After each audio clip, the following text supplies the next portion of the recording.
So, you think economics is just for stuffy old professors in tweed jackets? Or maybe for Wall Street traders shouting into two phones at once? Well, I'm here to tell you that's not the whole story. Not even close. Economics is all around you, hiding in plain sight. The coffee you bought this morning, the smartphone in your pocket, the decision you made to watch this video instead of doing your laundry.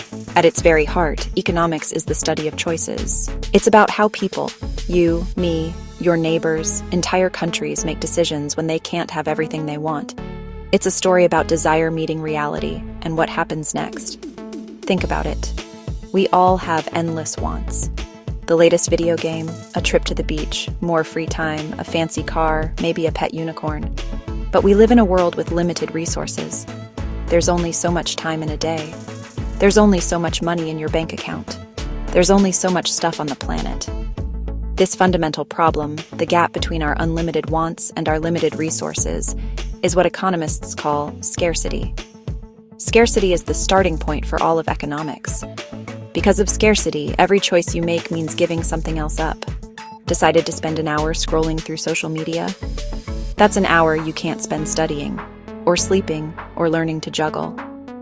Chose to buy that expensive concert ticket? That's money you can't use for groceries, or a new pair of shoes. This trade-off, the value of the next best thing you gave up, has a special name in economics: opportunity cost. We'll dive deeper into that later, but for now, just know that every decision is a two-sided coin. So, economics isn't just a subject, it's a way of thinking. It provides a framework for understanding why people behave the way they do. Why do prices for some things go up while others go down? Why do some people get paid more than others? Why do governments do things like collect taxes? Why build roads? The answers to all these questions, and so many more, are rooted in the simple principles of economics. It's the study of how we try to get the most out of life, given the limitations we face. It's the story of humanity's constant effort to solve the puzzle of scarcity, and it's a story you are already a part of. Let's get personal. It's easy to think economics is about abstract charts and global markets, but it's actually happening in your kitchen, at your part-time job, during your weekend plans. The price of milk for your cereal is influenced by the cost of feeding cows, transportation expenses, and local demand in your town. That's economics. The decision by your local coffee shop to offer a buy 10, get 1 free deal is a calculated strategy to keep you coming back. That loyalty card in your wallet? That's economics, too. Think about the decision: get a job or go to college. You're weighing tuition costs, foregone income, against potential higher future salary. You're investing in yourself, human capital. Choosing generic chips over name brand, a quick quality versus price calculation, maximizing your utility, satisfaction, budgeting your allowance or paycheck. That's personal finance, allocating scarce money, carpooling to a concert, saving on gas and parking, collective economic choice. You're responding to incentives, which is a cornerstone of economic theory. People do things because there's something in it for them: saving money, gaining social status, feeling good. Deciding how to spend your precious weekend time is an economic problem. Do you spend Saturday with family, which might have long-term social benefits, or do you go out with friends for more immediate fun? You're making a choice based on perceived value.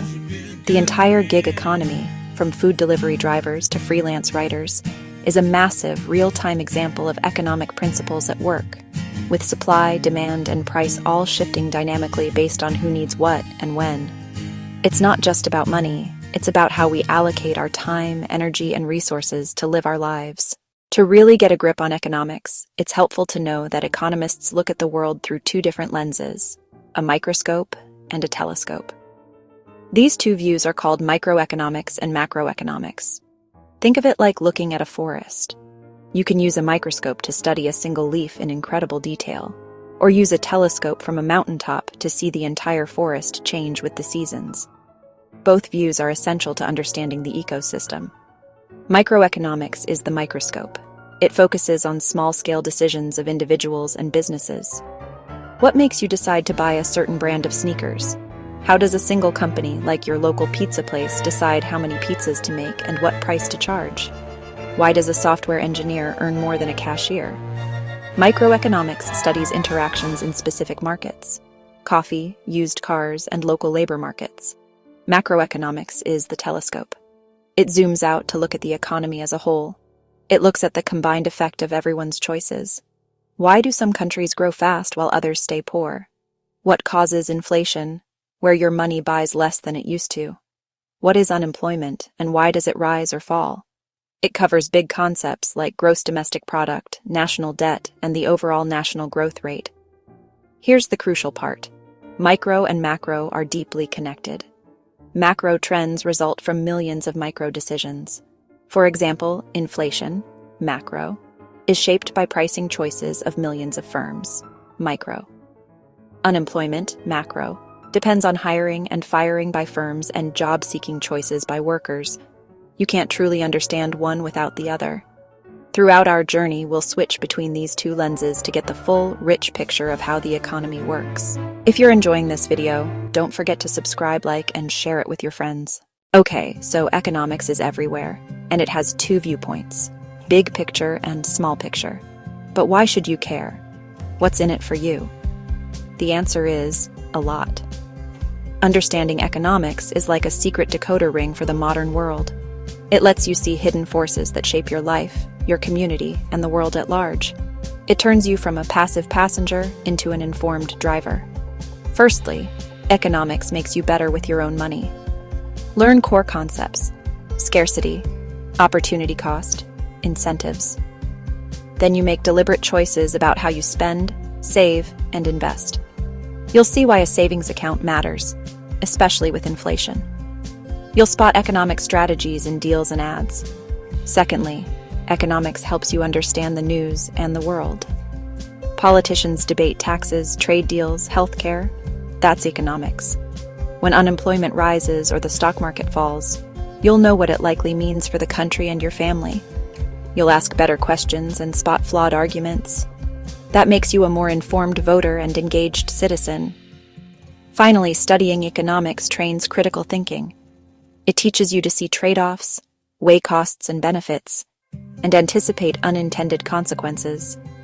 That mindset helps beyond money. It helps career choices, negotiating better, and understanding personal relationship dynamics. Economics is a framework for decisions in a world of limited time, energy, and resources. So, are you ready? Let's open the hood and see how this machine really works. Let's start with two very important words that often get jumbled up: needs and wants. They sound similar, but in economics, they are worlds apart. Needs are the absolute essentials for survival.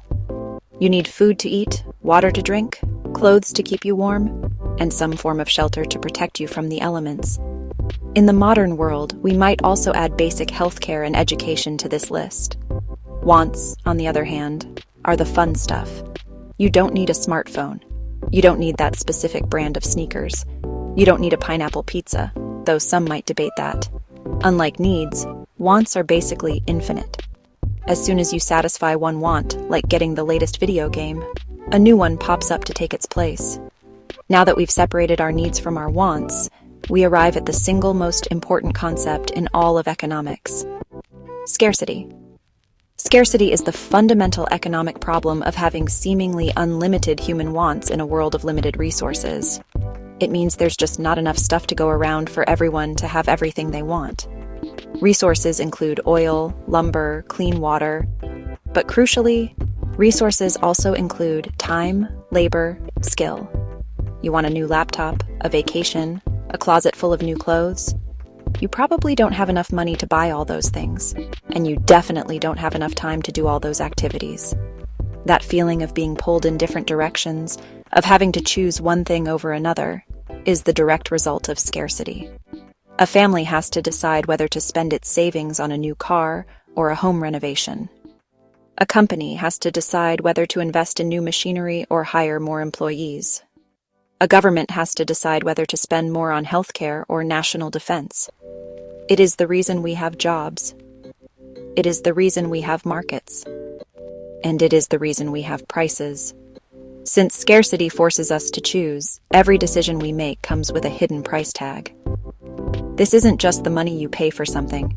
It's a much deeper and more important concept that economists call opportunity cost. Imagine it's a Friday night. Top 2 options: going to the movies with friends or staying home to study for a big exam on Monday. If you choose to go to the movies, the price you pay isn't just the $15 for the ticket. The opportunity cost is the study time you gave up. When you decide to spend $20 on a t-shirt, the opportunity cost isn't just the $20 bill. It could be 2 lunches, a book, or a contribution to your savings. If a government decides to spend $1 billion building a new highway, that is $1 billion it cannot spend on improving schools, funding scientific research, or providing better health care. The opportunity cost of the highway is the new hospital that was never built. Suddenly, you realize there's no such thing as a free lunch. Even if someone else buys you lunch, you are still giving up your time to eat it. Time you could have spent doing something else. This way of thinking forces you to ask better questions. Instead of just asking, "Is this choice good?" you start asking, "Is this choice better than the alternatives?" So we know we have to make choices, and every choice has an opportunity cost. But how do we actually make those choices? This is where economists use a powerful tool called marginal analysis. Marginal is just a fancy word for additional, extra, one more. Marginal analysis means thinking about the costs and the benefits of doing a little bit more or a little bit less of something. You weigh the marginal benefit, extra knowledge you might gain, against the marginal cost. If the marginal benefit of that extra hour outweighs the marginal cost, you'll keep studying. If not, you'll close the book. An airline asks, "Should we add one more flight?" You decide whether to get one more plate. Ask, "Should I save an extra $20 this week?" Much easier to answer. But what pushes us to choose one thing over another? The answer is incentives. They are the carrots and sticks of life. A carrot is a positive incentive, a reward you get for doing something. Your parents might offer you money for getting good grades.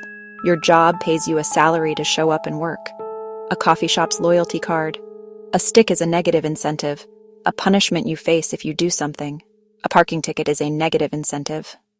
The fear of failing a class is a negative incentive to study. The principle that incentives matter is one of the most fundamental ideas in economics.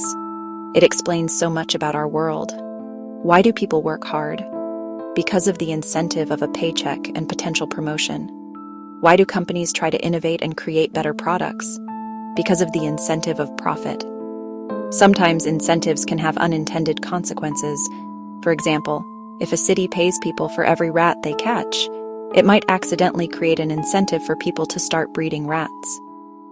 Understanding incentives is like having a key to unlock the mysteries of human behavior, from your own daily habits to the policies that shape our nations. How do we decide who gets what, and how much does it cost?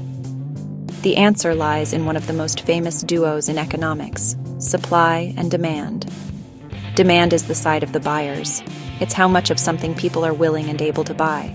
Supply is the side of the sellers. It's how much of something people are willing and able to produce and sell. If tons of people suddenly want the bubble tea, high demand, but the shop can only make a limited amount, low supply, the shop might run out, or it might raise the price.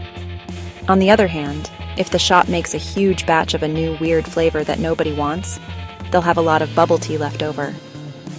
To get rid of it, they'll probably have to lower the price. Let's zoom in on the buyer's side of the equation, demand. The concept is intuitive, but economists call it the law of demand. All else equal, price up, quantity down. If your favorite pizza suddenly cost $50 for a large, you'd buy a lot less. Economists show this on a demand curve, a simple line that slopes downward. The high point shows high price, low quantity. Move down the line. Price falls, quantity rises. Now let's flip the coin and look at the seller's side. Supply. It's basically the mirror image of the law of demand. The law states that when the price of a good goes up, the quantity producers are willing and able to sell goes up. Quick reminder, hit subscribe, like, and share if you're finding this helpful. Imagine you run a small bakery. If you can only sell your cookies for $1 each, you might only bake a few dozen a day. But what if a cookie craze hits town and people are suddenly willing to pay $4 for one of your cookies? This powerful incentive will motivate you to bake as many cookies as you possibly can. You might stay open later, hire an assistant, and maybe even think about expanding your bakery. While the demand curve slopes down, the supply curve slopes up. This shows that at a low price, suppliers are only willing to sell a small quantity. But as the price rises, they become willing to produce and sell a much larger quantity. The supply curve and the demand curve can be plotted on the same graph. They will cross at a single point. That intersection is a core microeconomics idea, the equilibrium point. At equilibrium, the quantity buyers want equals the quantity sellers want.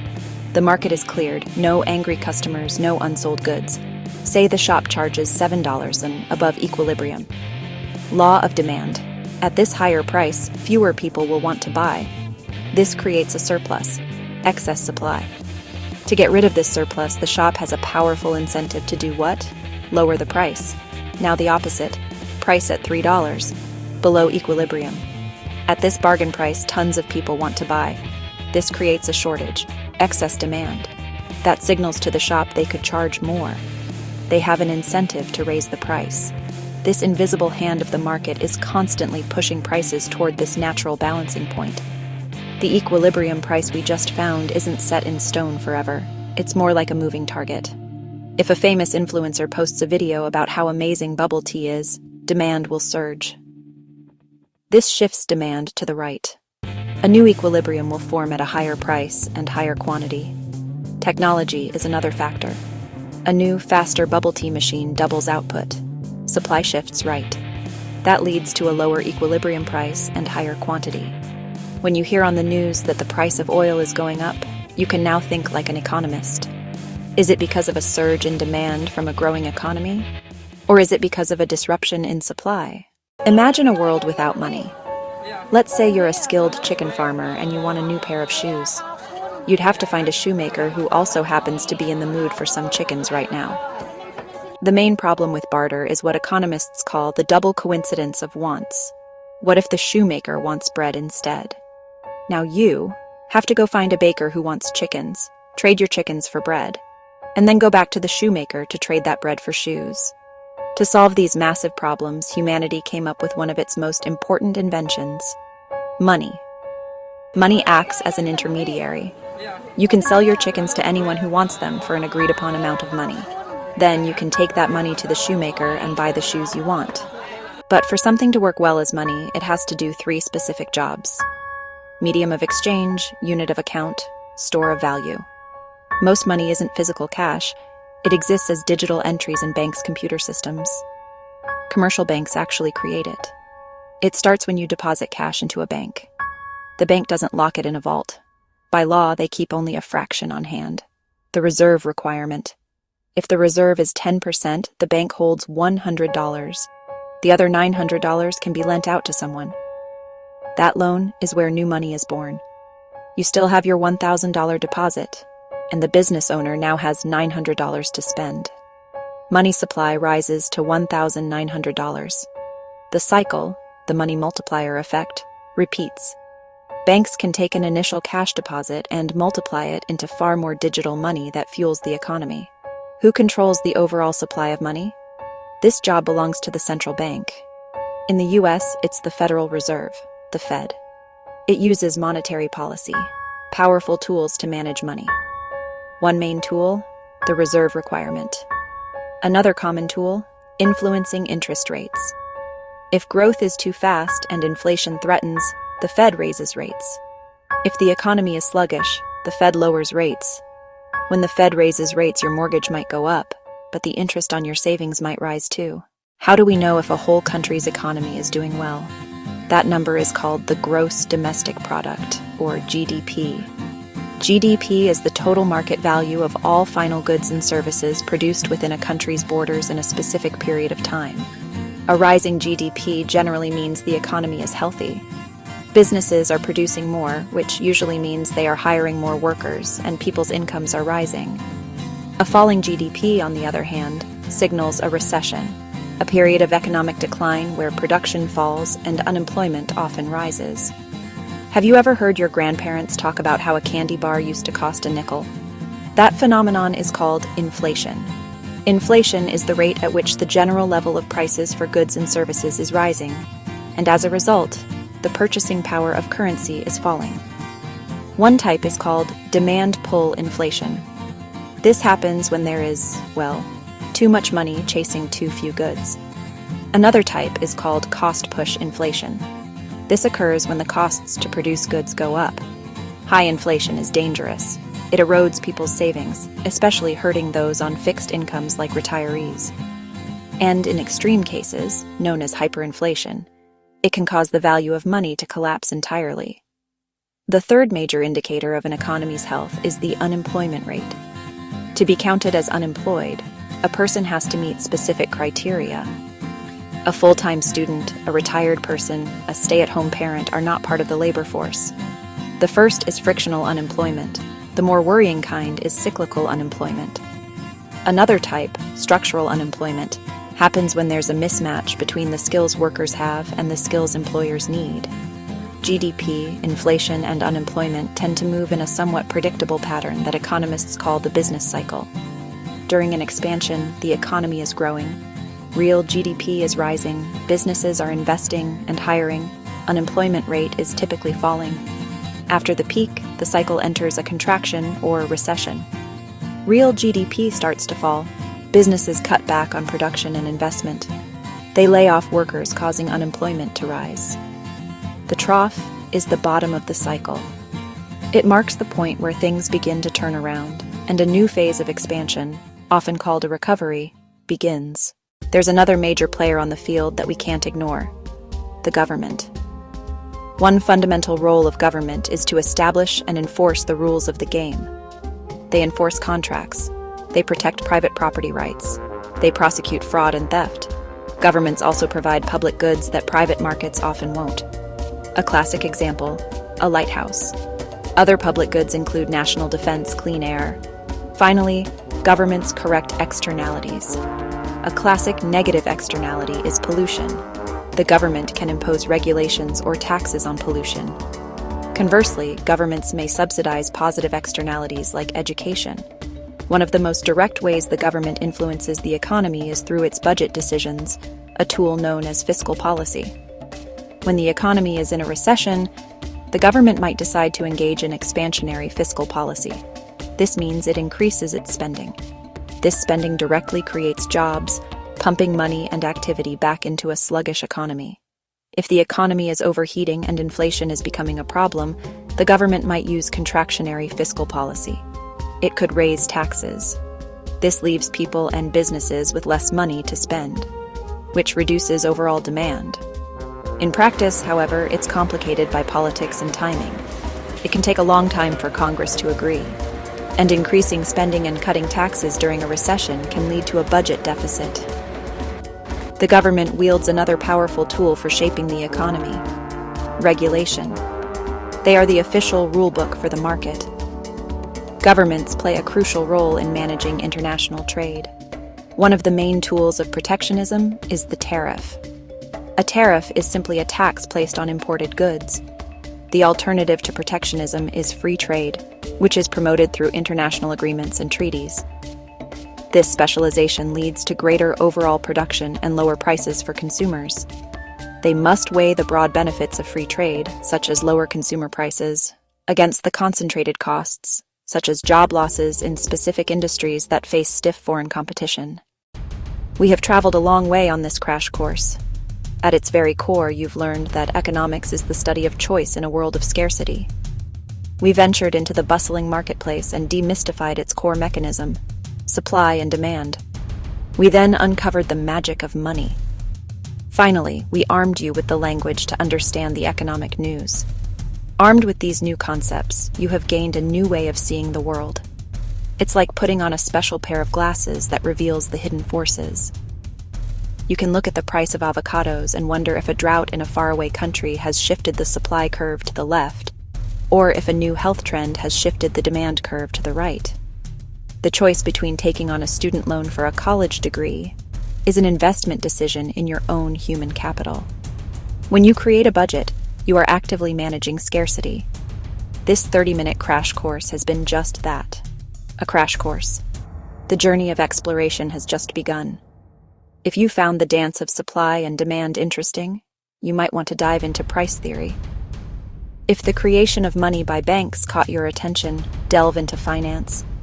Perhaps you were more captivated by the big picture issues. Ask why and what if. Why is healthcare so expensive? What would be the economic impact of switching to renewable energy? How does immigration affect a country's GDP? In the end, the most important takeaway from this entire course is a simple one. You are an economist. Understanding the principles we've discussed empowers you to be a more effective economic agent. It can help you make smarter financial decisions. This knowledge makes you a more informed and responsible citizen. So, as you go about your day, remember the lessons from this course. See the economics in the ordinary. Recognize the trade-offs in your choices. Understand the incentives that guide your behavior. By thinking like an economist, you are not just making yourself smarter. You are contributing to a more rational and thoughtful world. Thank you for joining the conversation.